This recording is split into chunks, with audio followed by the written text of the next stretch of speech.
Mr. Danielson will be filming us today. So thank you for being here, Bruce. With a question on Senate Bill 61. We've had multiple questions on this. This is in regard to the advanced practice nursing modernization is listed as a subject. What are your concerns or what benefits do you see regarding removal of a written collaborative agreement for certified nurse practitioners and certified nurse midwives? Yeah, Representative Haugard. Thank you. I'll just speak to that. I'm on the Health and Human Services Committee, and that came through our committee, and I did vote, I believe, against it coming out of the committee, but that's with the view that it was going to go to the House floor for further discussion. I did visit with the Department Secretary along with other members that were supporting the bill. And one of the issues that I had with it was just the length of time that was identified in the bill. It was an arbitrary choice of 1,040 hours, which basically comes down to about 6 months of time that they would put in to complete their certification. And I believe it probably should be longer than that. It was pointed out, maybe inappropriately as far as comparison, that plumbers have to put in, I think, 3 times that amount of hours to complete their certification. So there's a little, maybe a skewed perspective on it, but just the idea that they should continue having some additional hours. The other element that I discussed with the proponents was the idea that they essentially are completely severed from the involvement of the Doctors Association. And I think that's, they would do well to retain some connection there, but I do agree with the idea of doing away with the collaborative agreement. I don't think that's really been in practice and functioning the way it should. And I think that there's a good relationship between the doctors and nurses as it is. I just thought the bill should be tweaked a bit and fine-tuned to be the best it could be. Representative Peterson and then Senator Boland. Thank you. I would like to say that I have tremendous respect for the medical community and for alternative providers, and I think there's been tremendous progress made in working together. I had a fabulous experience. I had 3 pregnancies, and the alternatives available to me were traditional medical care for my first 2, and I had the opportunity to have a certified nurse midwife care for me in my 3rd pregnancy, and she was in collaboration with an OB/GYN firm. And I felt like I had the best of all worlds. And I felt like whether she was in a formal collaborative agreement or not, her style and her mode of operation would have always been collaborative. And I think that's what you're going to find with the nurses, with certified nurse midwives. And I think that it's also important to recognize that we need to have those types of care providers in our rural areas. So I support the bill. Thank you. Senator Boland. Thank you. I as well supported this bill on the Senate floor. I think it's a real genuine opportunity to expand quality medical care into rural areas which are suffering right now. No question about that. The state senator from District 14 here in Sioux Falls, Deb Soholt, was the prime sponsor on this bill. I think it was she did an excellent job of presenting it, and she's one of the most important nurses, I believe, in the Avera health system. So I think this is a good, positive change for the state of South Dakota, and I supported it. And my job is pretty much done. It's already out of our chamber. I hope it passes and is signed by the governor. Thank you. Representative Jensen and then Senator Colbeck.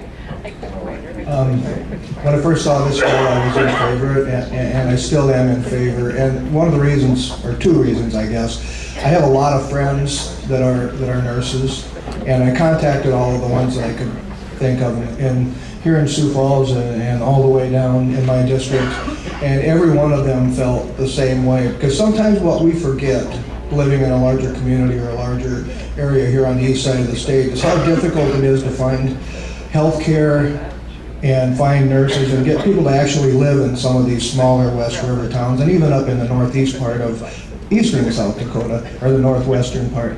I think we just sometimes have to look at ways to serve those communities. So because of that, I'm in favor of the bill. Senator Colbeck. Hello. I also supported this bill, HB 61, or Senate 61 bill, because I too contacted numerous people that I know that are in the nursing profession. And being a freshman, I needed a lot of information on this, but I got one email from a nurse practitioner, because my birthday was on January 26th, and she wished me a very, very happy birthday, and she said, support House Bill, or Senate Bill 61, and she was very instrumental in something that happened down the road in my personal life, and so with that, I did support this bill, and I think it's a great bill for the state of South Dakota. All right. We will move on to our next question. This question, again, we've got multiple questions submitted around Senate Bill 55, which is about teaching scientific information. I'm going to combine the questions here. So do you support this bill that would allow any teacher to teach religious doctrine as scientific information? And how would this take into consideration faiths other than the Christian faith? So Senate Bill 55, if there's anyone who would like to address that. Representative Mickelson? I would say no, I don't think I'm going to vote for it, but the question is inaccurate, okay? If you recall what the question said, repeat the question. Oh boy. Okay, so it's about teaching scientific information. Do you support this bill that would allow any teacher to teach religious doctrine as scientific information? And then kind of the follow-up on that would be, would it consider faiths other than the Christian faith? So here's what the bill says, and it does. I don't think I'm going to support the bill, but sometimes we let the media describe what the bill says instead of read the bill. And this is such a short bill, I'm just going to read it to you. No teacher may be prohibited from helping students understand, analyze, critique, or review in an objective, scientific manner the strengths and weaknesses of scientific information presented in courses being taught, which are aligned with the content standards established pursuant to 13.348. I did not hear the premise of that question in the bill. Okay, that's all I have. Thank you. Senator Boland? Yeah, well, thank you. I would agree with Senator Mickelson's analysis of the question. It's a very simple bill. I voted for it in committee. I voted for it on the floor. I think it is, it's not nearly as positive or as, you might say, significant as people either opposed to it or in favor of it would say. It's actually, I think, pretty innocuous, and I think you need to keep in mind it's about teaching, and all of this has to be aligned, the phrase in the bill, aligned with the standards that have been approved by the State Board of Education. So I'll leave it at that. All right, Representative Howard? Thank you. It was best to read the bill, which was that short, and it simply allows the teachers to have an opportunity to engage in discourse that's not confined to just what the mainstream educational process might be these days in public school. And it references the discussion to be in line with the content standards established pursuant to law. If you've read through the content standards, you can see that there's an agenda or perspective there that's probably distinct from what I would have advocated as far as a content standard, a teaching standard. And I think it's appropriate that if we're going to have a free flow of thoughts and ideas in our public school systems, that we should be allowed to discuss things that may be somewhat controversial, but not necessarily condemned by science. And it depends on which science that you endorse. There's certain... Quiet, please. Quiet.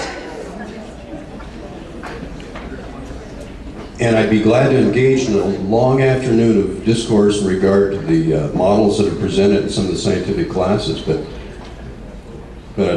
basketball would be fine too. But anyway, the point of the statement is that the teacher shouldn't be hamstrung by standards that aren't necessarily agreed upon by all parties.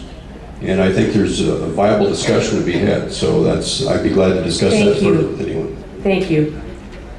Representative Allers. Thank you for the question. I don't plan on supporting Senate Bill 55 if it makes it to the House floor. It's a little vague. I don't know that I'm not sure what the purpose of this is. Teachers already are able to go into the classroom and teach about different scientific theories, as well as showing what the facts may be. Please remain quiet. No speaking out, no applause, no signs. It shortens my comments, folks. No.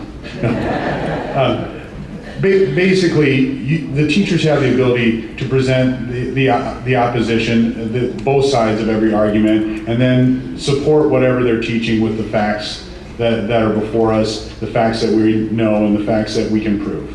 So, Representative Jensen. I guess my answer, give him a second to get the mic. My answer is very simple, I guess. It reads, no teacher may prohibit from helping students understand. We find things, since I was in school, that were taught inaccurately. I was taught that the Brontosaurus was fact, and we now know that that's not. So as we grow and as our knowledge base grows, some of the things we think might be true actually do become true later as science discovers it. So I like to keep the field open so that the teachers have the ability to objectively look at everything, and it isn't what they're teaching, is what they're helping the students analyze, and I hope you can see the difference.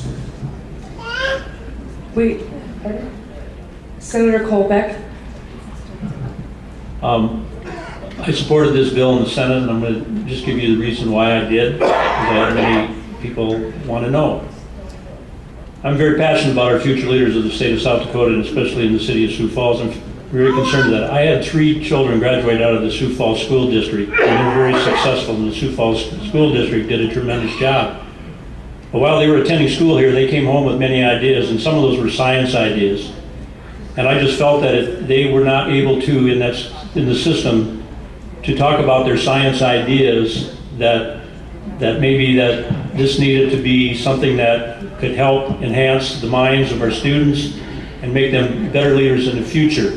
One of my daughters actually came home with an idea and presented the idea to her teacher, and they developed a plan and a program and a system with 3 other students that helped them win a science contest, of which they were flown to New York City and received a $10,000 college scholarship because of the ideas that they brought forth within that science class in the 9th grade.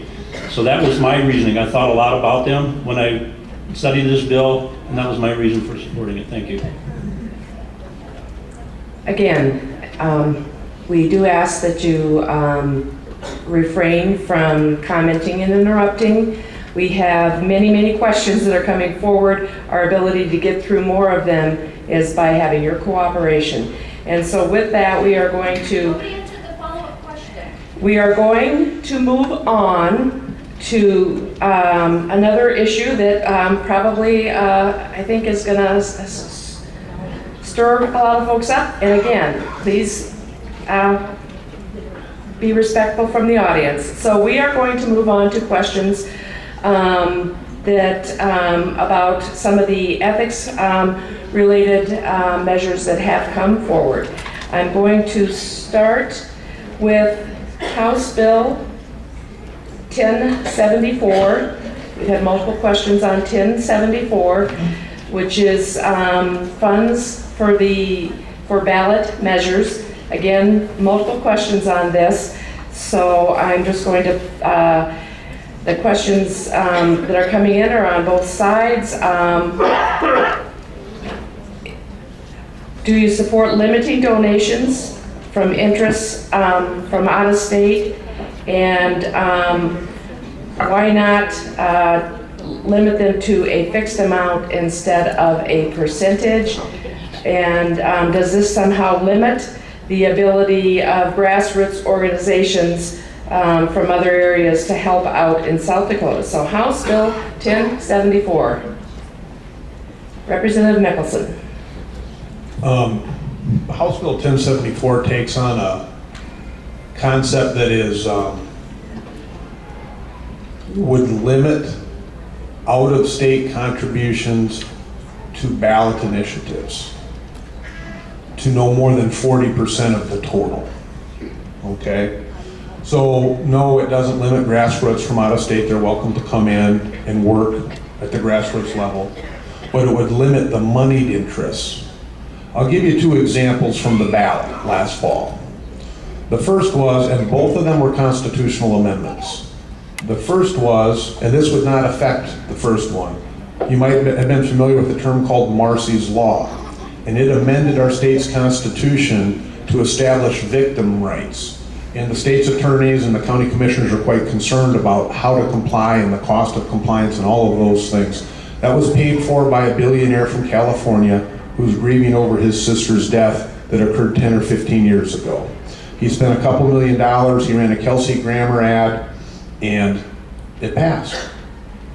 The second case was, we had the anti-payday lending restriction people that said, hey, it's unconstitutional. They brought a ballot initiative that it's unconstitutional to set an interest rate cap. It got beat, but that was paid for by all of out-of-state money. So I support 1074. It's going to be a difficult concept to make sure that we get right. So we deferred action in House State Affairs, and we're going to, I think, take it up Wednesday. We're going to drop in a new version of the bill that's a little bit easier to understand and follow. And maybe we will go with a hard dollar cap versus a percentage. We're debating that right now internally. Representative Ballers. Thank you. As it stands now, I won't support House Bill 1074. It tries to limit the contributions coming in from out of state on a percentage basis. The only way you'd be able to do that, to my knowledge, is after the money's already in. I don't know how you would keep track of that. And I don't like the fact that it just limits it to a ballot question. I mean, if we want to limit outside influence, then maybe we should be limiting it for candidates. And anyone... Again, quiet. It seems to be targeting the ballot question, and the ballot question is something and a power that people have to respond to how they feel about how their legislature and how their government's working. I don't think that we should be taking shots at that. It is a very South Dakota institution. We are the ones that originated the ballot question in 1908, and it's a proud tradition here, and I don't think we should limit it in any way. Representative Jensen and then Senator Boland. I guess my feelings are, and we haven't seen the bill yet on the floor, but to me, if it's important to South Dakotans, it should start by South Dakotans and it should be paid for by South Dakotans. It's that simple for me. Senator Boland. Yeah, well, thank you. Just one little comment on Representative Allers. I think it's very important to understand that the ability to pass laws initiated by the public was started in 1898 under Governor Lee, who's the only governor we ever had in this state who was neither a Democrat or Republican. However, the ability of the public to begin the process of changing the Constitution has only been in effect in South Dakota since 1972. And there is a difference there. So I'd like to, in my analysis of these bills, I'm trying to stay, to keep initiated measures, which are laws, separate from constitutional amendments, which become part of our actually very small document, which is the South Dakota Constitution. So just make that little comment. Thank you. Thank you. Right? No? Representative Hoggard. Yeah, I'll just simply comment that I know there's a balancing act here as far as the free speech issue and homegrown legislation. So that's the difficult tightrope to walk with this one. I don't necessarily support this one. I think there will be a combination of bills that are going to come forward that will address a lot of these issues. I do agree with the idea that the initiative measure idea for South Dakota was to allow for individuals within the state to have a voice when otherwise they might not. And so we want to retain that, but it is frustrating when it's perverted to a certain extent with out-of-state influence. And like the discussion was had about the difference between the constitutional amendments and the ballot measures. 5 of those bills that were on the ballot this year were constitutional amendments.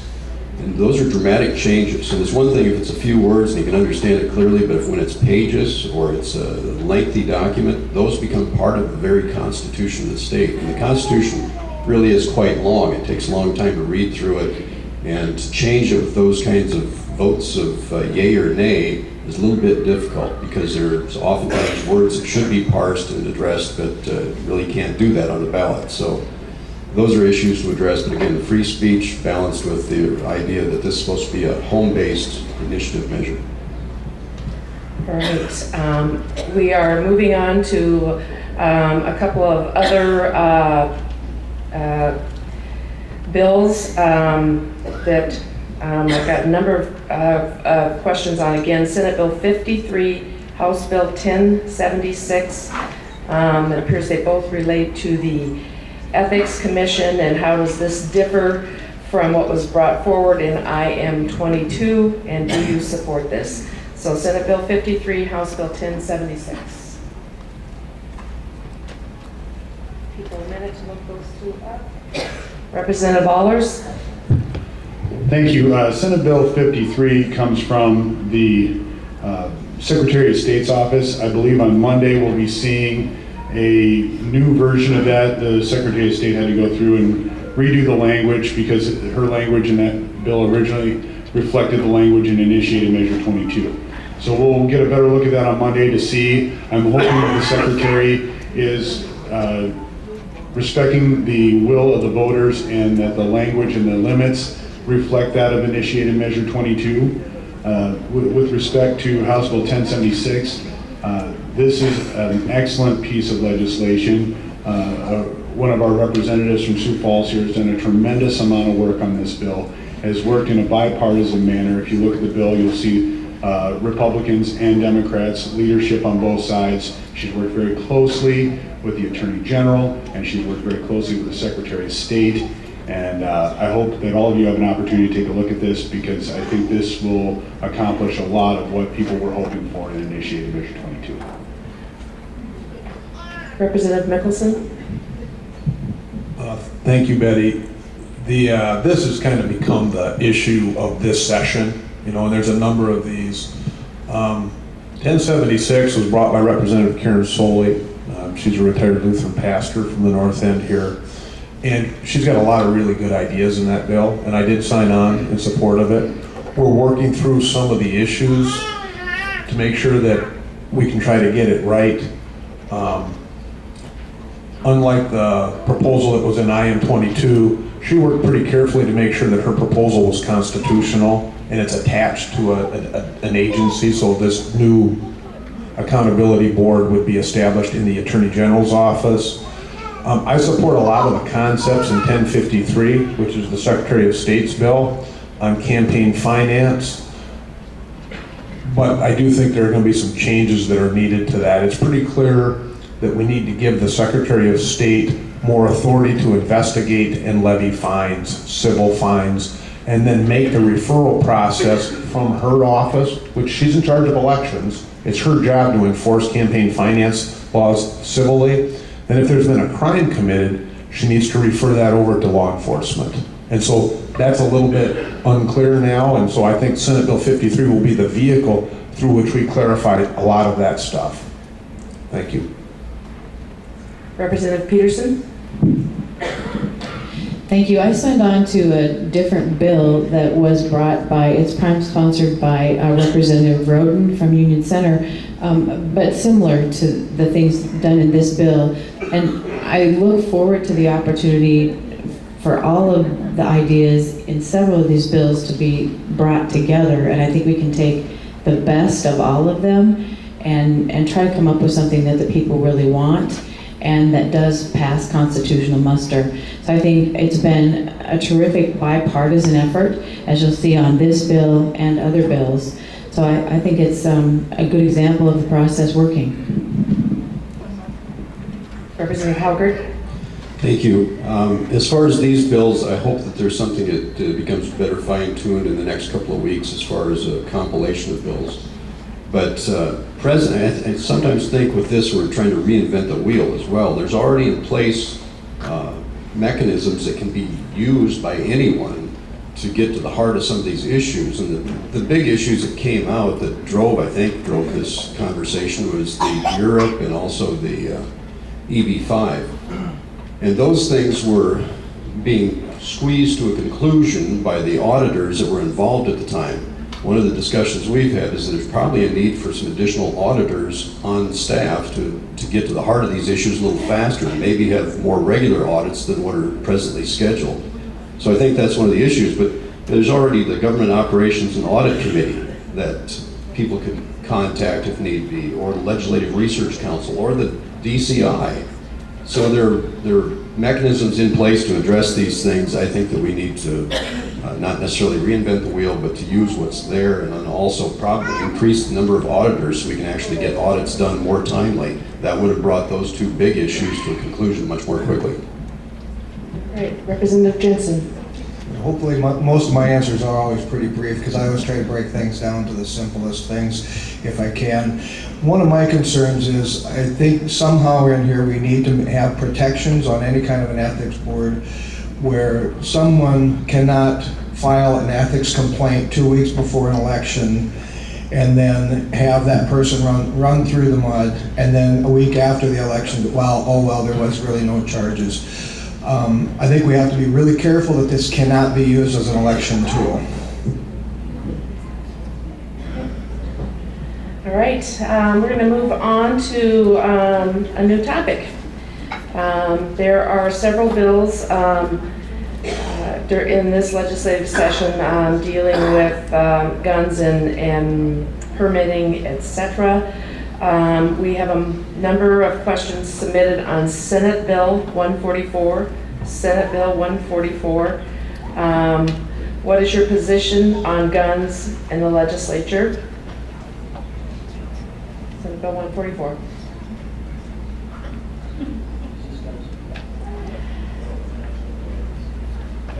Senate Bill 144, there's not a lot of information.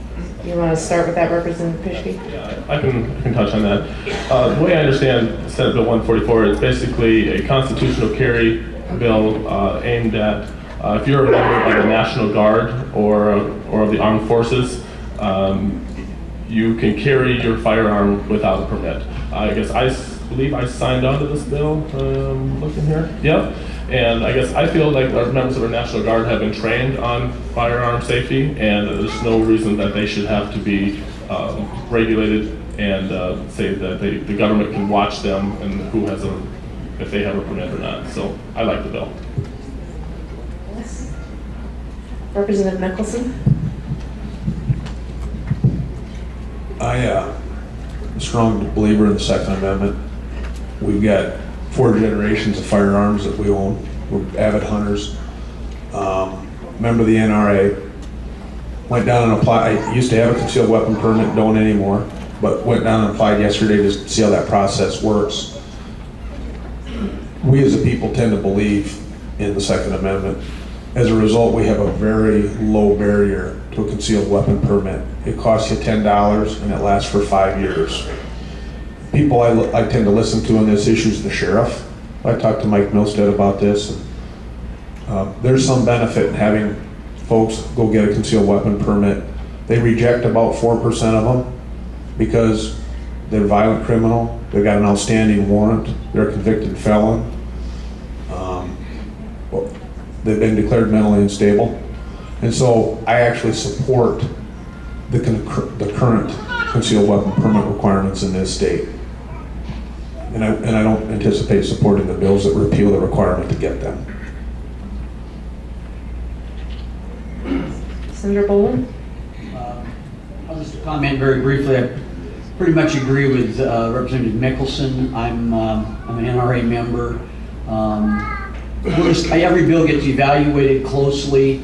My tendency, though, is to just maintain the current system, which I think works well. And I also, about 2-3 years ago, went to the Lincoln County Courthouse. From the time I walked in to get a concealed carry permit, to the time I walked in to the time I walked out, it was like 10 or 12 minutes, and as Representative Mickelson said, it cost me $10. So my tendency is, I'm going to look at each bill individually. My tendency is to leave the current system alone. I think it's working well. Thank you. Yes, Senator Colbeck. I will probably not vote for this bill as well. I'm also a Second Amendment person. I'm an avid hunter. I believe that our concealed weapons permit process in the state of South Dakota is a very good one. And with that being said, I probably won't support this bill. Thank you. Okay, Representative Peterson.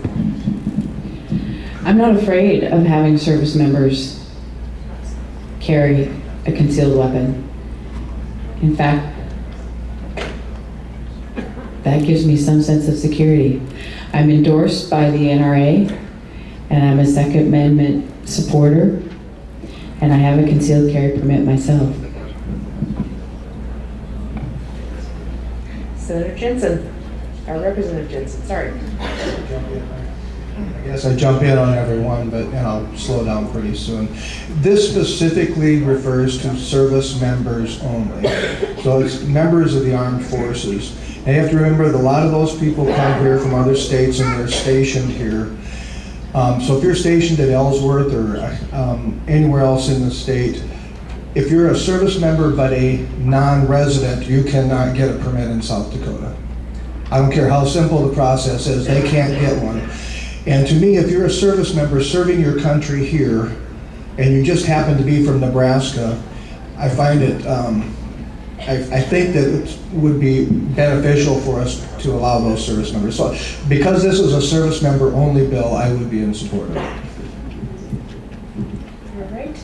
We're going to move on to a new topic. This is House Bill 1090, addressing a question around payday loans. South Dakota voters voted by 76% for a cap on payday loans. Are you committed to not letting lenders get around this? House Bill 1090, payday loans. All right. There are 16,000 people in South Dakota and 10,000 people in Sioux Falls who work for large banks. Wells, City, First Premier, you folks know who they are, some of you work for them. The drafters of the payday lending measure do not believe in the premise of the question, which was, do you believe an interest rate cap of 36% should apply to everything? Because they intentionally excluded depository institutions. So none of the banks are subject to the 36 interest rate cap on purpose, okay? What I do believe in is what the purpose of the legislation is to make sure that payday lenders and title loan lenders cannot charge an interest rate of greater than 36%. There were some, I think, unintended, we have a very vast regulatory reach. We have a strong banking lobby. So anyone that lends money in this state is required to get a money lender license and pay a 6% franchise tax. That had the banking division has been interpreting our laws as reaching business to business lending, which was never the purpose. So there are a couple bills that are being brought to look at making sure that some activities that don't involve payday lending or title loan lending are exempt from the 36 interest rate cap. We'll have to hear the debate. I mean, I don't know what my position will be, but I will tell you this, I will certainly respect the will of the people in the 36 interest rate cap on payday lending. Thank you. Because they wanted it. Representative Allers? Yeah, I would agree this hasn't been scheduled for a hearing yet. I'd certainly like to hear what the arguments are for this change. The one thing that I want to make sure is that this isn't just another way to circumvent the will of the voters and what we voted on in this past November. So That's the most important thing to me with this particular bill. We'll move on now to Senate Bill 149. Senate Bill 149. Topic area is religious freedom. What is your position on this bill, and what religious freedoms will be protected by this bill? Senate Bill 149, religious freedoms. I don't believe that's been heard in committee yet, Senator. I'm getting really confused today. Representative Howgard. Thank you. Senate Bill 149 is sponsored by Senator Solano in the Senate and by myself in the House. The issue involved in that is revolving around faith-based placement agencies, adoption agencies, and the concern that if federal mandates of a variety of features in regard to child placement and so on, if those are imposed upon those faith-based organizations, they would come into conflict with their own tenets of their faith. And so that's the essence of it. It's allow them to continue to practice as they have defined in their charters going back 200 years probably. And the point of it is that the faith-based organizations, as you might realize, all of the hospitals in the United States, for the most part, were started by faith-based organizations. Most or all of the orphanage organizations were started by faith-based organizations. And for them to somehow come along now and be told that they have to change the essence of their belief system is just inappropriate. And if they're forced to do that, they will be also forced to just close out that portion of how they serve the public. So that's why the bill is necessitated, and I hope it passes through the Senate quickly this coming week and then on through the House. Representative Mickelson. I haven't read the bill, but I have a very important constituent that's the moderator, who's the head of Lutheran Social Services, so she and I are going to visit about it after this, and it'll help inform me a little bit on the bill. Representative Allers. I am not a fan of bills like this. They're usually allow organizations to discriminate. And Again, quiet. Please refrain from outbursts. it's one thing to have a faith-based organization, and they're certainly entitled to their beliefs. But if you're receiving funding from the state or the federal government, if you are in a contract to provide services through the state or the federal government, then you have to abide by the laws that require equality to all members of the community. Again, folks, please. All right, thank you. We are going to move on to House Bill 1183. It appears this is one of the bills addressing competency evaluations, I believe. House Bill 1183. This is a huge bill with need for money. How will this happen in this tight year? House Bill 1183.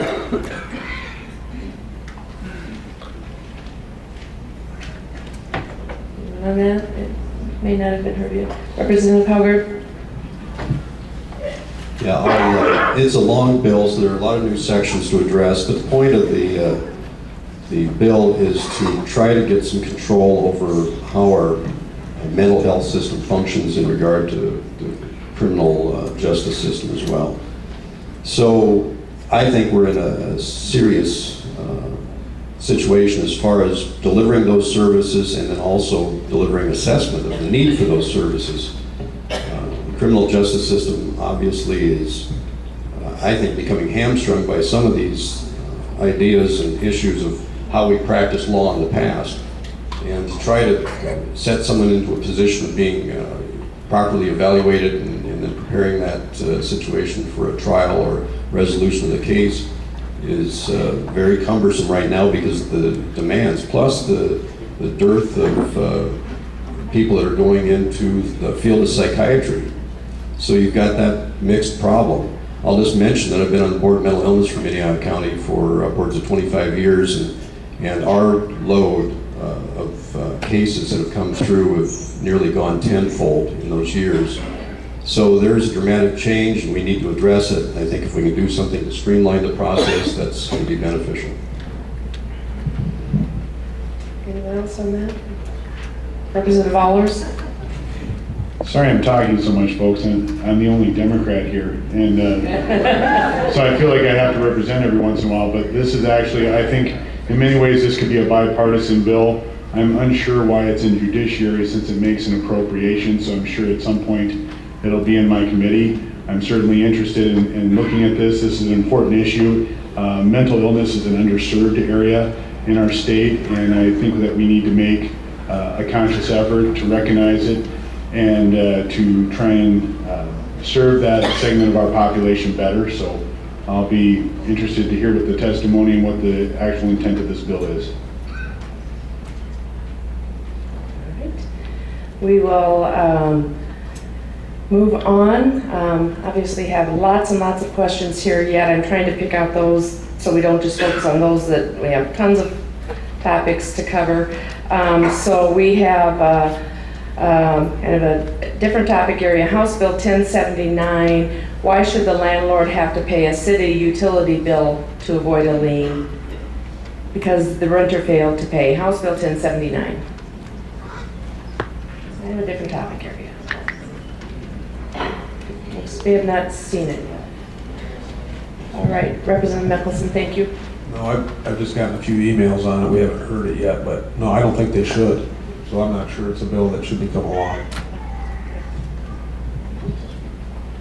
Senator Colbeck.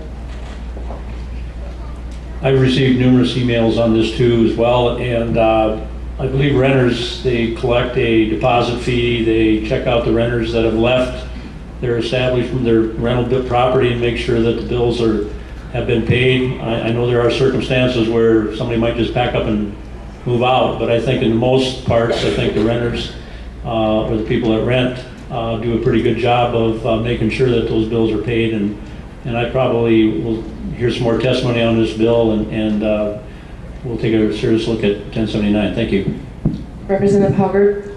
Well, the culture of renting has changed, at least in the Sioux Falls area, and I'm sure it's probably still good in many ways in other parts of the state, but the Sioux Falls area, there's over the years developed more of a you owe it to me approach with a lot of rental situations, and it's been very difficult. A number of people who are in the business of renting property have either moved to a very defined group of people that they'll rent to, or they get out of the business, and that's unfortunate because you need housing. So the idea of establishing unpaid fees for services and turning that into a lien, I think is highly inappropriate.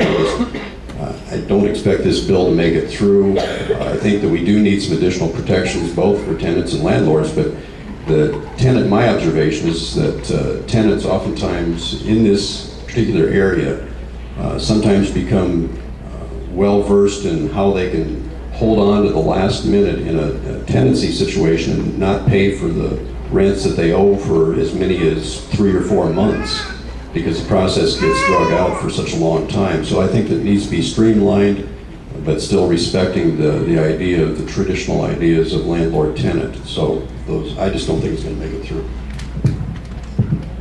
Representative Peterson. I've received quite a few emails on this bill from some of the county treasurers, and they are opposed to the bill.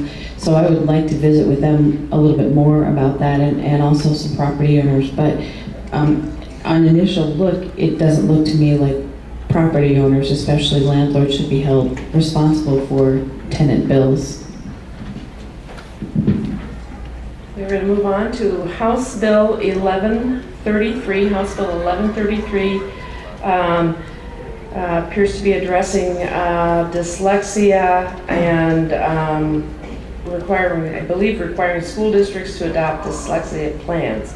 So what is your position on this bill, House Bill 1133? Representative Peterson, then Representative Mickelson. There was a summer study done on this. There was extensive work on it, and I happen to be familiar with a lot of that. I have had contact from some of my constituents about the bill, and I will support the bill. I had a brief conversation with a constituent who has a child that has dyslexia. And I think you need to step back and look at the Sioux Falls, or look at the South Dakota Public School funding. We spend about $600 million as a state on our K-12 system. Today, we spend about $110 million, probably $120 million on 15% of the kids that are in special ed, okay? It's expensive, and it's a federally required program that we do this. The concern about defining a school plan for dyslexia is that now do parents that have kids with dyslexia start to take action against their public school system because we don't have the money to fund it. So if you're going to bring this idea forward, then I think you have to bring the bill that raises the money to fund it. Because all of you out here are against unfunded mandates. And this is going to, if there's 20% of the kids that have dyslexia, I don't have any idea how many it is, then there's going to be a price tag associated with it. So where are you going to get the money? I've got Senator Boland and then Representative Heller. Yes, just commenting briefly, I'm sure this bill, if it gets through the House, will come to the Senate Education Committee. As chairman, I think it's probably not appropriate for me to give you my opinion on this idea, but it will get a fair hearing. It would be taken up probably the last week of February or the first week of March after the first crossover day. But it would be, I'm sure there'll be a lot of debate on this subject if it gets through the House. We'll leave it at that. Thank you. Representative Heller. Thank you. This bill kind of grows out of what happened last year. There was a fair amount of discussion about dyslexia. There had been a summer study, I believe, before that as well. And the surprise that came to me was that I thought this was already being addressed through the special education services in the public schools. And I think it tangentially was, but not directly. So the concern that parents were expressing was that their child had a particular issue and the school district, for some reason in those areas, was not addressing it. That's why this bill comes forward, is some additional pressure to acknowledge that this is an issue, this is an issue that needs to be addressed without diminishing its importance. And so that's why we're seeing the bill this year, just to put some pressure on it. As I say, I was surprised that it wasn't already being one of the baseline issues that would be addressed through special education. So that's what precipitates the bill. All right, we're going to move on to House Bill 1191, addressing the SNAP eligibility, which is the question is, why are you adding to a mother's burdens and denying her children food by forcing her to work with the Division of Child Support? Maybe she is being threatened. House Bill 1191. Representative Halper. Thank you. This was in front of our committee just the other day. As I pointed out to the parties that were there, and one particular person in opposition, the concerns that they expressed were already addressed in the CFR. Again, this is one of those bills that's very short. It says the Department of Social Services shall require each person to cooperate with the Division of Child Support as a condition of eligibility, comma, pursuant to 7 CFR 273. If you read CFR 273, you see the answer is there. It's incorporated. It's well defined. It's a CFR's Code of Federal Regulation, and it's well defined as what they can expect as far as cooperation. And if the person indicates that they're concerned about some sort of retribution against them or any emotional concerns, those are reasons why they would not have to quote unquote comply fully with the mandate. But my observation is oftentimes there are people who just simply don't want to deal with this. They don't even want to bother to apply for child support benefits. And that's what this bill is simply addressing, is you at least have to give some recognition that there's a parent that's not a custodial parent but has an obligation. They should step up. But again, the CFR that's referenced at the end of the section gives the latitude to the department and that individual not to to be forced into a situation where they have to show up in court and testify in regard to some issue. So I think it's adequately covered, and if you read the CFR reference, you'd see that it is. Thank you. All right, Representative Mickelson?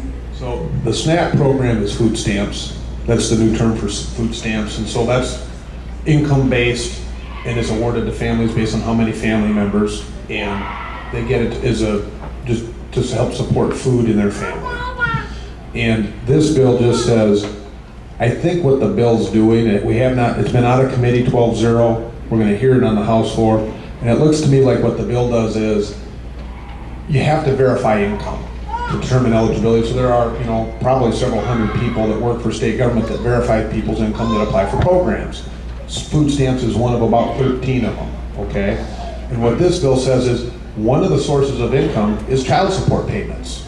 So this is going to give the authority to the Department of Social Services, looks to me like give the authority to the Department of Social Services to walk next door to the person in the cube next to them that's running the child support and say, we're trying to verify income. Are these folks getting any child support for purposes of determining eligibility? So it seems to me it's not aimed at anything in particular. It's just saying, listen, why don't we cooperate to verify income, which we should do and we're required to do.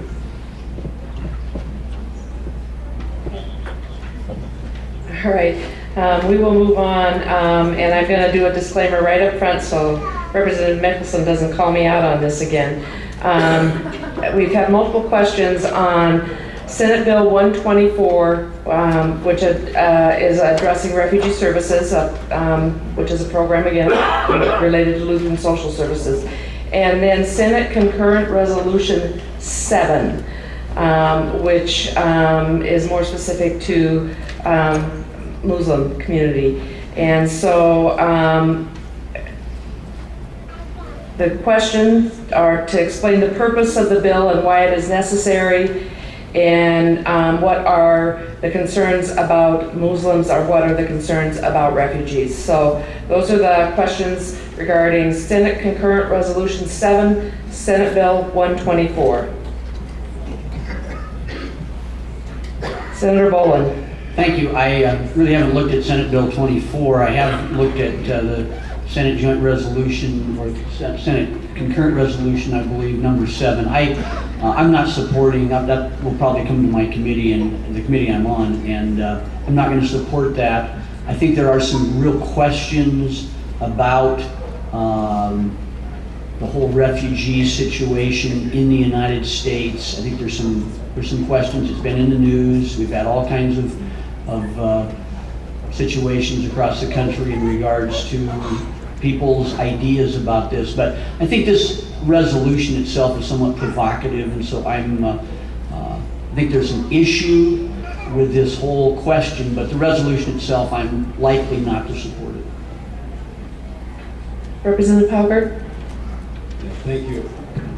Is this on? As far as I didn't look at the resolution, but I'm looking at the law. The resolution is one thing, but the law is more significant. And the law, I think, is brought on by the idea that we experienced last year, where there were some discussions about some health issue through Health and Human Services. And the question was raised as to whether or not the Department of Health and Human Services and Department of Health in South Dakota, if they knew where, I think it was 57 or 53 refugees had been placed that were sent to South Dakota within the past couple of years.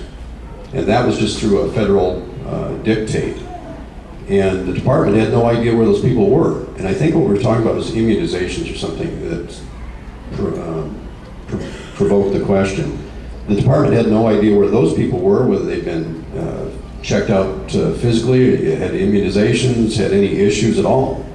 And so that's probably where this comes from, because there seems to be this parallel system where the federal government has authority to cooperate in the refugee program. And there's an important distinction between refugees and illegal aliens. So that's another discussion. But Excuse me, quiet. The point of this is to address refugees. And like I say, the issue arose last year because the Department of Health had no idea about where those folks were, and I think that's why this bill comes forward to say someone should at least acknowledge that there's a Thank refugee you. program. Representative Mickelson. You know, I doubt I'll support the bill, but I'll certainly listen to the debate.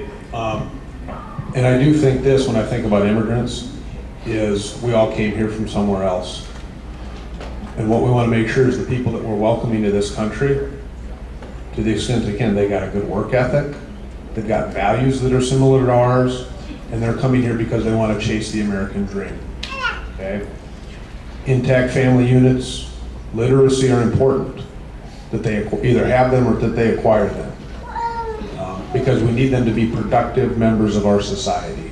And so I think when we think about immigrants and who's coming to this country, it's important that we think about those kinds of things as who's going to be contributing to our future. And we ought not have barriers based on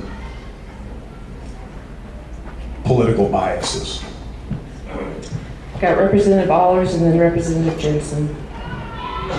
Thank you. I'm not a big supporter of resolutions that like to single out different groups. I'm also not a supporter of Senate Bill 124. Bills like this are usually based on fear. And the fact is that there is an 18-month process for people that want to come to the United States. Refugees, they go through a grueling process. Anybody that's watched any kind of documentary on how this process works knows that it's not easy to get here. We like to compare what happened in Europe, but it's much easier to travel from country to country and get through the system when you're connected. Here they can't just hop on a boat or hop on a plane and head over. There's a process for it, and it's very intensive, and I won't support bills like this. All right, Representative Jensen, please. I did sign on to this bill, and I will be very interested to hear the testimony, the floor debate. But the way I read this, it really doesn't do much of anything other than wanting the legislature to approve new agreements with the federal government instead of giving that just to the Department of Social Services. To me, one of the things with some of the other initiated measures we've dealt with is oversight and wanting to know where our money is being spent and who is writing contracts and where all of these agreements are coming from that sometimes the legislature gets blamed for and we don't have anything to do with it. I think all this bill is really doing is asking that the legislature has some input on these agreements. Thank you. Senator Colbeck. A lot of things happen out there in Pierre at the legislature. One of the things is information, and I just want to hand it to Betty up here. Nothing just was discussed about this resolution or this bill, but she gave us a lot of information that I did not know, and there was maybe a dozen people there that sat down with her and gave us information on how the immigrants get into the state of South Dakota and how they are placed. So that information to me was very, very valuable, and I would like to commend her on that. Thank you.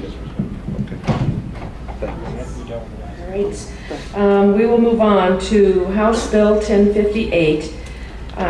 It's a subject area is healthcare. What does this bill do for consumers, and how does that affect those of us who have health insurance through a specific hospital? House Bill 1058. What does this bill do for consumers?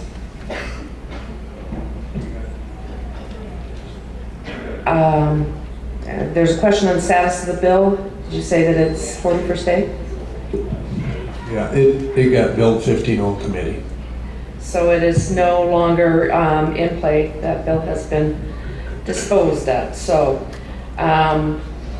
we will move on.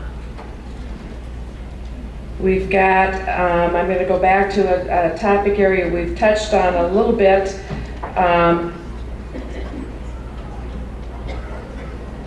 It again is all the issues related to ballot initiatives. It believes I've got two here.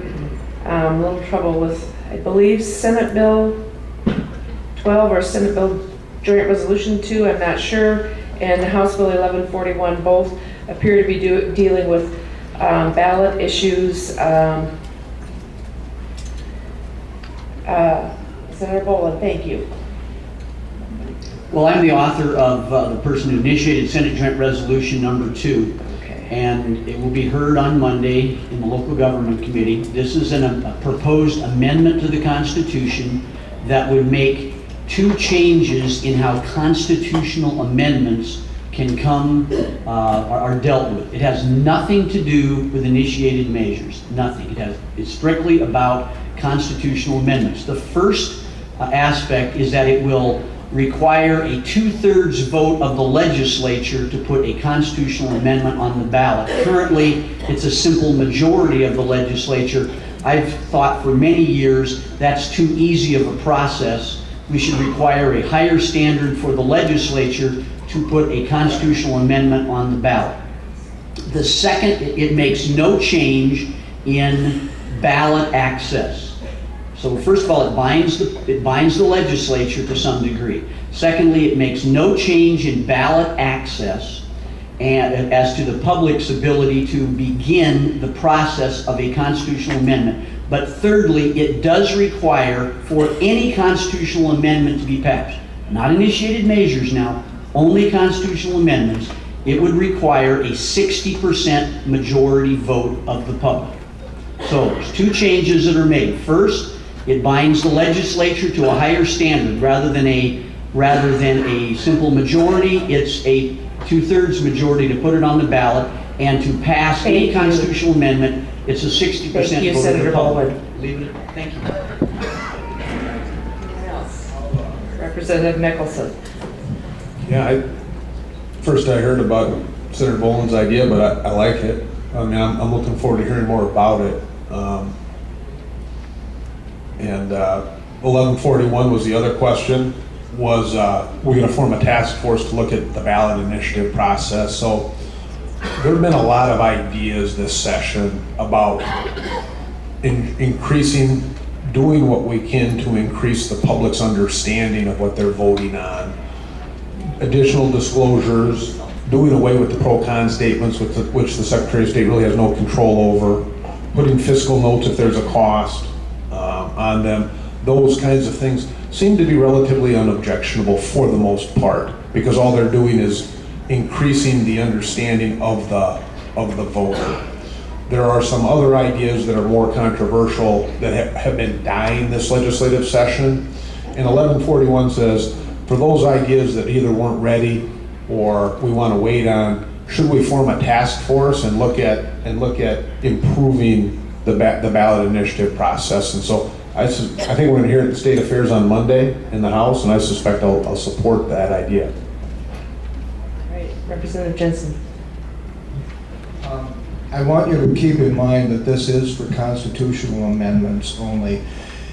Think back with the U.S. Constitution. How would people feel if only a simple majority of the House of Representatives and Senate in Washington, D.C. could change all of your constitutional rights? The Constitution is a lot different than codified law, because codified law can be brought, again, through an initiated measure. But what was this? Yeah, I'm sorry. He did make a great point. You get to vote on this. This would be like an initiative. You get to vote on this with a simple majority to change it so that the Constitution would have a 60% vote. I'm in favor of that because our Constitution is kind of a sacred document for state government. It really binds all of us into the same onto the same playing field, and it really should have a little bit higher standard of understanding and voting, I believe. Representative Pischke. I guess I also want to just express that I do support Senator Boland's bill on this. If we think back to November, we had all these constitutional amendments. I just think that we need to really keep in mind that if we make a change to our Constitution, it's a really big deal.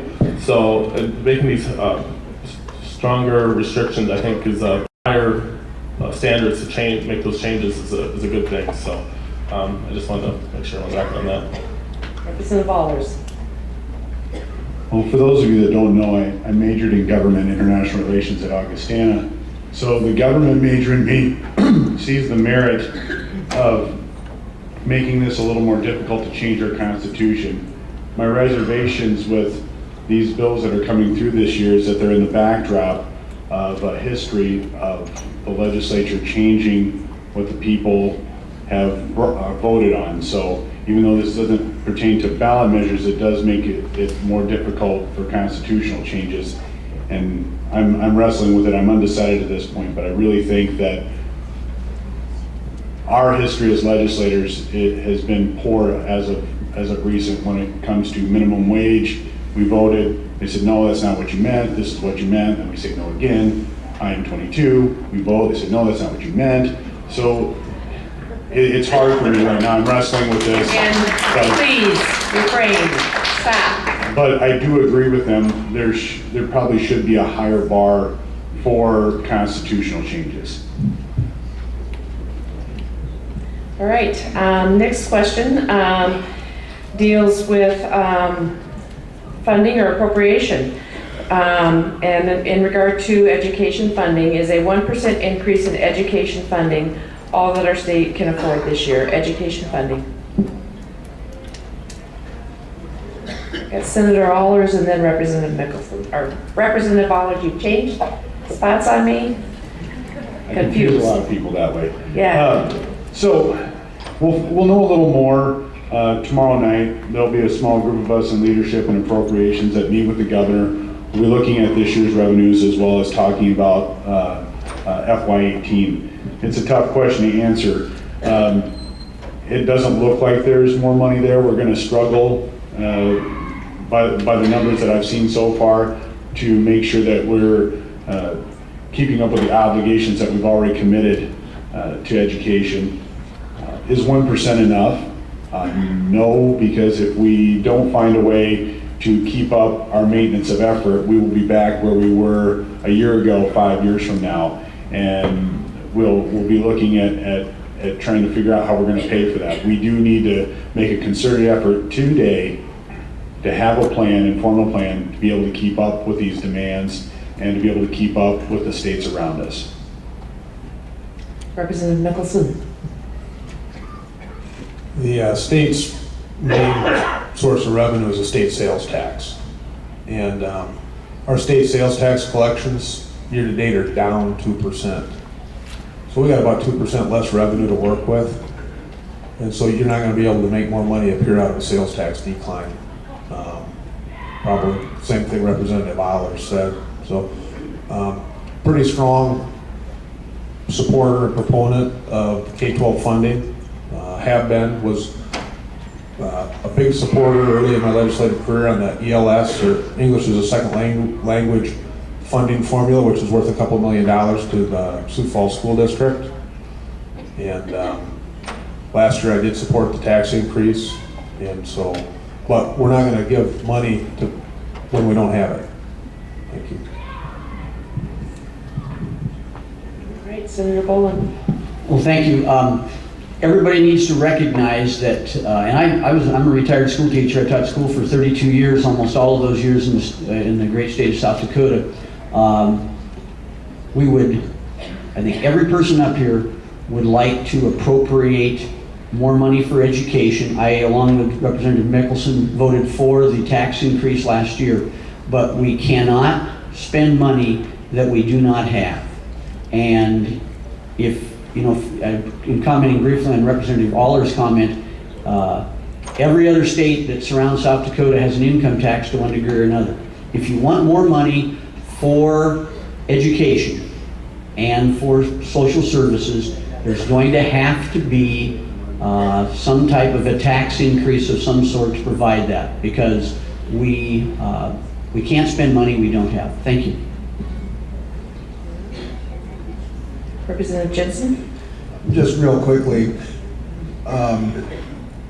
we have a fairly difficult time in the ag community right now, and one of the things a lot of people haven't heard is one of the reasons that the sales tax is down. When the farm economy was booming and land prices were going up and corn prices and soybean prices were hitting record values and prices, farmers were buying huge pieces of equipment, you know, $500,000 here, $700,000 there, and those did get charged sales tax. Well, for about the last year, year and a half, the farm economy is really suffering, and those people are not buying any large equipment anymore. And when they do need new equipment, they're probably trading in for used. And I know you might think, well, it's very limited, but we are still an agriculturally based state, and majority of the income in South Dakota is ag-based. When those farmers can't spend money, our sales tax goes down. I've been on the school board for 16 years, and we fought for as many dollars as we could get every year. We had a big increase last year.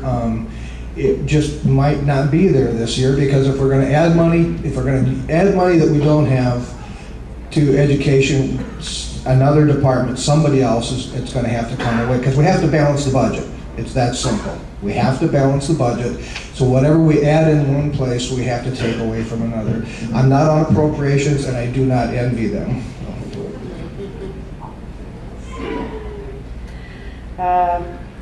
Next question, Senate Bill 121, regarding the upgrade of the public safety radio, Senate Bill 121. How will this upgrade impact local law enforcement and first responders? And what is the funding source for them? Senate Bill 121.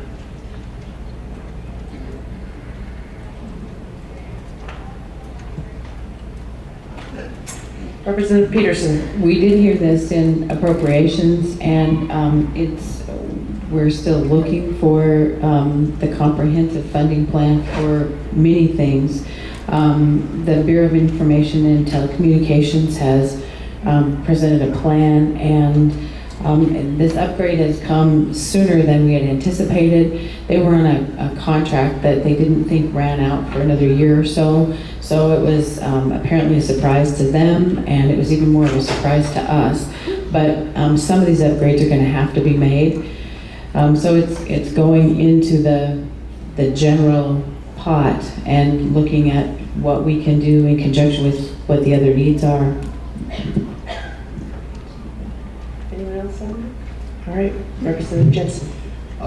Being former, probably, I think, the only former law enforcement person up here.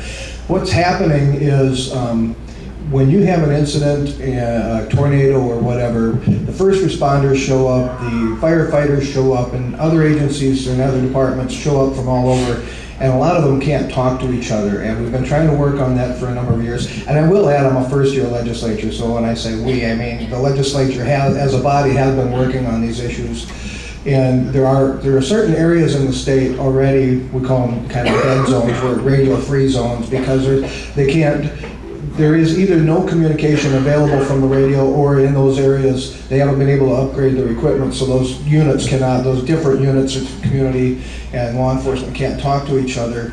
And we also found out that I think 16,000 of the handheld devices will become obsolete in about a year. And if we don't upgrade, we're going to have 16,000 units that are kind of just paperweights, and those people that rely on those to be safe, and law enforcement out in remote areas, when they rely on those things, they need to be able to get a hold of somebody right now. And I guess we could talk all day long about should we have been more proactive and done, should we have known something more about this earlier. But Motorola, I guess, just announced to the state that they were discontinuing the maintenance and support on those devices. So it's probably time that we just, so to speak, bite the bullet and do it right and get everything up on a totally digital network and get everybody talking to each other. Thank you. Sorry. All right. Anyone else on that? We are coming to the close of our time today, so before we move into closing statements, that's your cue to think about what you want to cover in your 90 seconds. I'm just going to give you a sense of the remaining questions that have been submitted. We had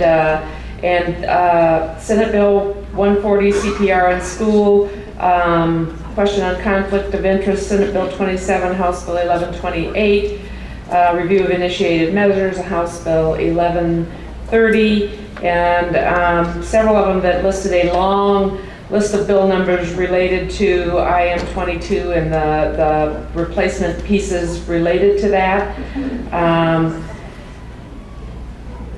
House Bill 1002, I believe, Convention of States. House Bill 1071, nuclear waste. Senate Bill 141, child support. Senate Bill 111, child care assistance. Senate Bill 155, early childhood.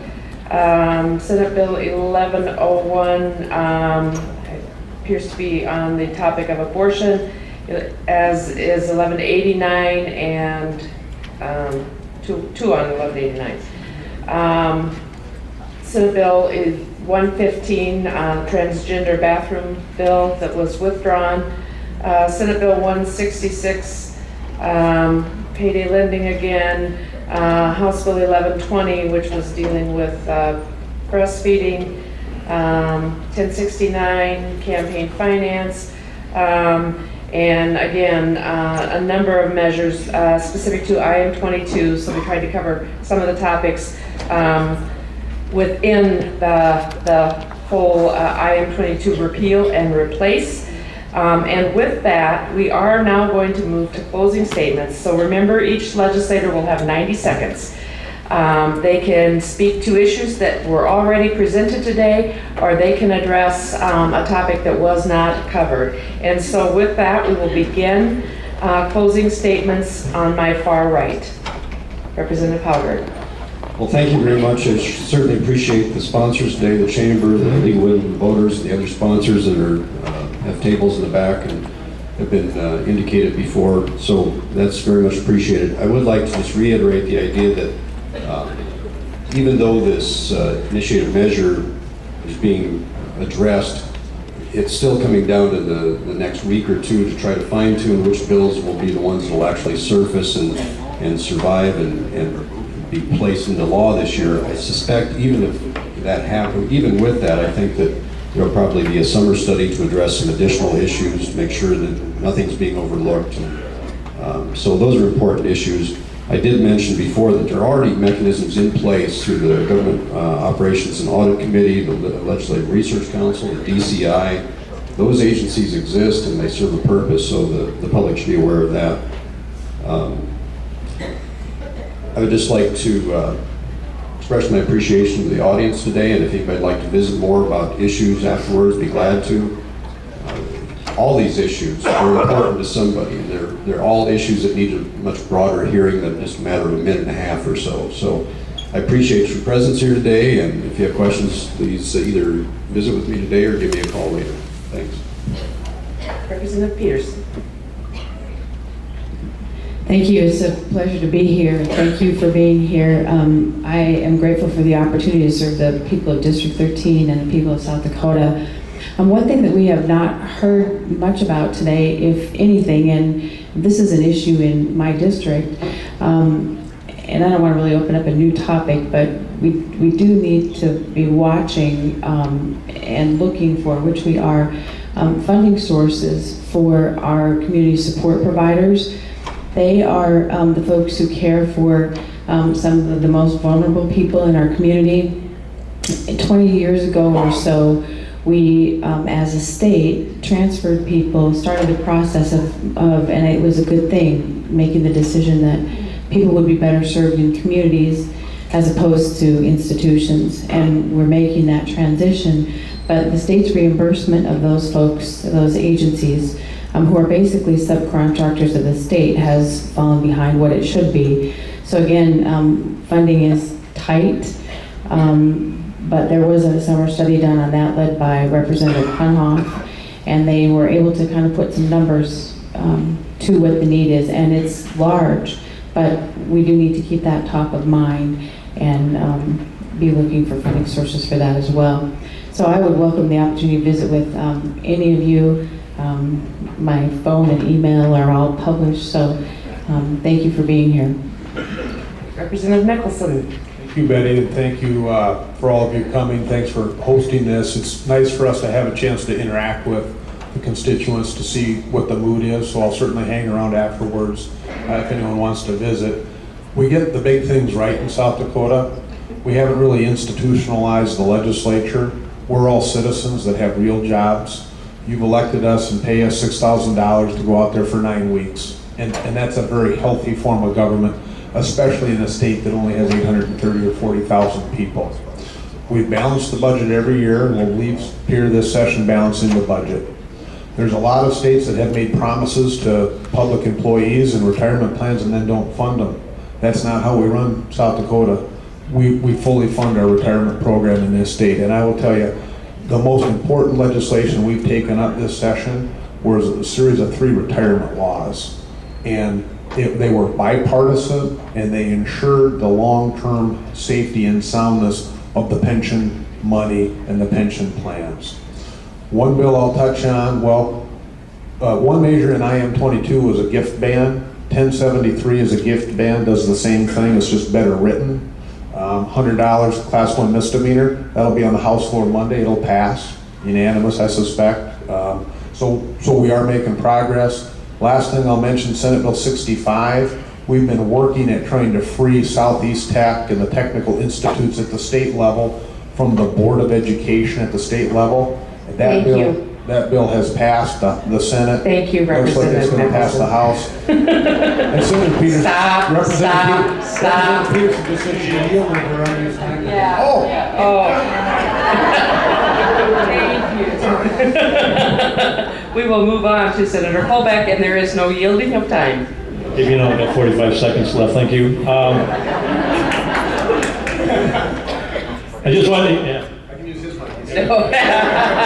No. All right. I'd just like to thank our sponsors, and I'd like to thank our Betty up here, and I'd like to thank you people for coming. I just want you guys, everybody here to know that what an experience has been for me as a freshman senator. I'm getting rich on the knowledge that I am learning out there in the capital here in South Dakota, how our system works, how great our citizen legislature is. And, you know, I'm gaining the experience and I found out the compassion that the people of the state of South Dakota have for their families, their businesses, you know, just everything that has been going on out there. And I am really, really getting rich in that type of information, and I really do appreciate it. A couple of bills that we were involved with, and I'm just going to say real briefly how the much knowledge that we get on how many people in this room knew about hair braiding. You saw it in the paper this morning. That was one of the first bills that came forward in our committee, and I got to learn more about hair braiding than I ever knew anything in my life. As you can tell, I've got quite a bit of it done here,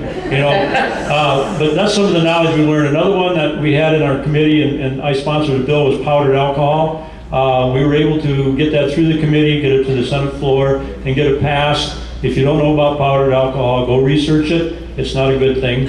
And we were able to get that passed through the Senate and it'll go on to the House, and hopefully it'll pass there to prohibit the manufacturer's sale of that in our community. Again, I would like to thank everybody here. Thank you. Thank you. All right. We'll see if those to my left can be more respectful of the time. Senator Boland. Well, thank you very much, and again, thank all of you folks here in the Sioux Falls area for inviting us up and listening to us. I just want to echo what Senator Mickelson had. He kind of stole my thunder here. I had it all kind of written out on my little 3x5 card that the two biggest issues that I believe we have successfully dealt with in this session already. First of all, is the passage, Senate Bill 65, an extremely important bill dealing with the tech schools and their governance and their maintenance. This is something the legislature and the regents and the governor's office, other people have been working on for years. We finally got Amendment R passed this last election, and this is a key thing, along with dealing with the pension system. Very important. Those 3 bills were passed were very, very important. Also, just like to assure you that the governor doesn't get everything he wants. We'll have to wait and see, but there's some efforts to start a new state park out in Spearfish Canyon. I think that's a pretty dicey proposition at the same time. The idea of having $1.5 million or $1.2 million go to the USD Law School, pretty dicey. So we think independently, we make our own decisions, we don't always just follow what the executive wants. Thank you. Representative Jensen. Well, maybe I'll come in under time, but I would like to thank Betty for being fair to both sides, on this side of the table and your side. Like I said, I'm a first-year legislator, and for many, many, many years, I would target 3 or 4 or 5 bills that I had an interest level in, and I would watch them very closely. And I'm sure many of you are kind of in that same boat. You probably don't know everything about every bill that was discussed up here today. As the bills are dropped or put into the system, we don't really see those until they come to our committees, and there's a number of committees, so we really don't even see every bill that we're going to deal with until close to the end. And I appreciate some of the questions that come up, and I know we have our own opinions on some of those, but to speak to the actual legislation and the language of that legislation sometimes is a little more difficult. Of course, in ag and natural resources and judiciary, I can kind of give you my opinion about a lot of the bills that we've already passed out of there, or the ones that did not make it out of committee. But when we talk about Senate bills, we haven't seen very many of those in the House yet, and even some of the House bills that have been still in committee we haven't seen yet. So I promise you I'll give every one of them my full consideration, and I know I'm not in the district of many of you, but I do try to answer all my emails. Thank you. Well, I guess I just want to say thank you for everyone coming. Thank you for the sponsors. I'm, as a freshman legislator, I'm trying to learn as much as I can, as quickly as I can. It's a very steep learning curve out there. A lot of times I just spend a lot of time, I just sit back and listen, let my vote do my talking, kind of like I do. You kind of notice here I didn't talk a lot. But, I did want to touch on one thing. In my campaign, I made a promise that I would bring up the shared parenting issue. I did bring Senate Bill 72. It did fail, unfortunately, but it's just a matter of educating people and making my legislation better. And that's what I plan on keeping doing in the future. So, like I said, with other committees that are coming forward, other bills coming forward, I take each bill seriously. I read it, understand it the best I can, and make my decision from there. So, and I'll continue to do that. So, thank you. Representative Allers. I'd like to thank Betty, our sponsors, and the audience for being here today, for being engaged. And most of all, thank you for being engaged. And don't stop communicating with us, even if you don't think we're listening, especially when you don't think we're listening, continue to communicate with us. There's 2 things I'd like to address. One, we all recognize up here that we have a limited amount of funds. And that's why I stress that we need to develop a plan to move beyond that. We have a tendency to live in a box, and inside that box we work with what we have.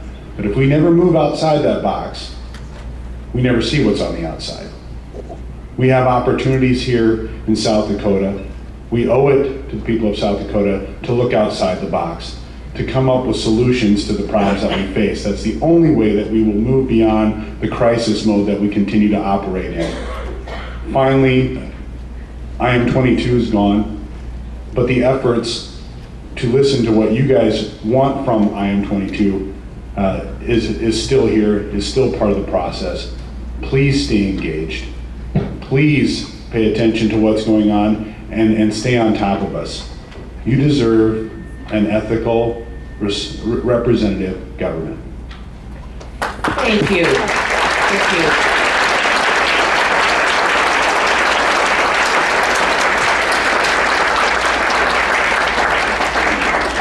And we do want to say our thanks to those of you up in front today who have given of your time to be here today, and who are giving up your time and your family's time to represent us when you're out in Pierre. There are also several other members of the House and Senate in our audience today. We extend our appreciation to you as well. I believe the respectful discussion and discourse is an amazing part of the government that we have, and as has already been expressed, we encourage you to continue that. I want to also express our thanks to our sponsors, the Sioux Falls Area Chamber of Commerce, the League of Women Voters, the AARP, the American Association of University Women, the Democratic Forum, the Minnehaha County Democratic Party, the Minnehaha County Republican Party, the Sioux Falls Education Association, the Osher Lifelong Learning Institute, Americans for Prosperity South Dakota Chapter, and Minnehaha Lincoln Republican Women. In addition, our thanks to the Ramada Inn and Suites and USA Media, as well as the great volunteers that come early and stay late to make this happen. So, and finally, my thanks to all of you in the audience who bring forward your issues and concerns, and thank you for complying with the constraints that you might not like about the way we run the coffee. So we will have another legislative coffee. I didn't write down the 25th, February 25th, right here. And again, the questions can be emailed in advance to siouxfallslwv@gmail.com or by sending a message via the Facebook page for the Sioux Falls League of Women Voters. Have a great day. Thanks for coming. Could you put your cookies down, please? Security, escort this gentleman out, please. Come on, Soda Pop, let's go.